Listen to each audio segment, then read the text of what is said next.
BRS party బిడ్డ దవాఖానకు పోతే KCR kit ఇచ్చింది బీఆర్ఎస్ పార్టీ.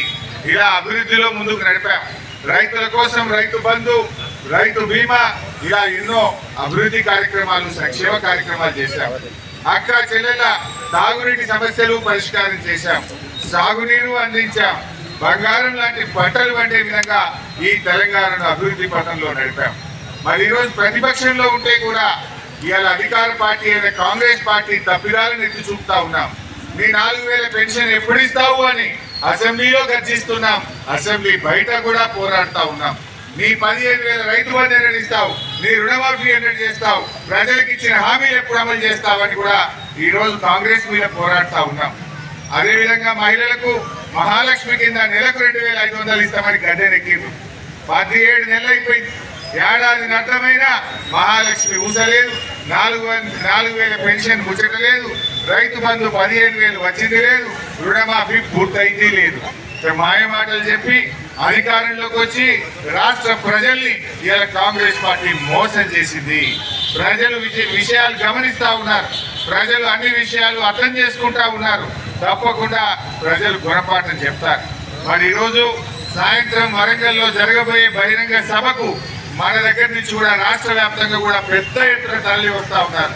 పాదయాత్రల్లో కానీ, ఎడ్ల బండ్ల మీద, ట్రాక్టర్ల మీద, డీసీఎంల్లో, బస్సుల్లో ఎవరికి తోచిన విధంగా వాళ్ళు కేసీఆర్ గారి మాట వినాలి, ఈ సభను విజయవంతం చేయాలి, ఈ కాంగ్రెస్ మోసాలను ఎండగట్టాలని చెప్పి ఇలా స్వచ్ఛందంగా కదలి వస్తా ఉన్నారు.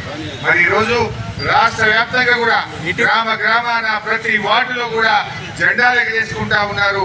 ఈ జెండాలు ఎగరేసి అందరు కూడా చలో వరంగల్ కు సమాయత్తం అవుతున్నారు. మరి ఈ సభ తప్పకుండా విజయవంతం అవుతుంది.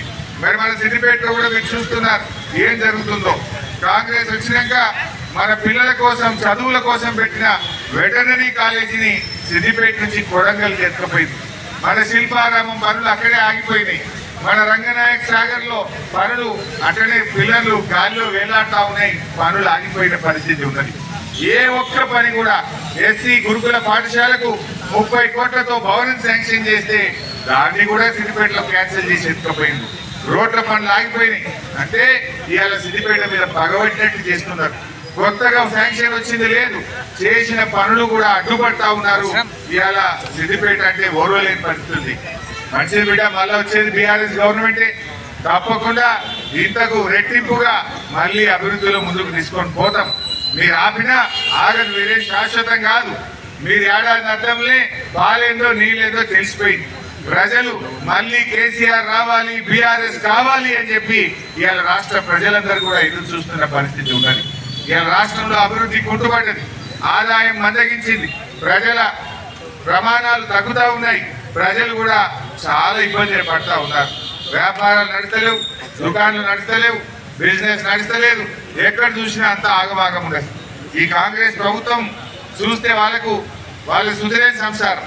కాంగ్రెస్ ప్రభుత్వంలో మంత్రుల మధ్య సఖ్యత లేదు, ఎమ్మెల్యేల మధ్య సఖ్యత లేదు, హైకమాండ్ కు రాష్ట్ర నాయకత్వానికి సఖ్యత లేదు.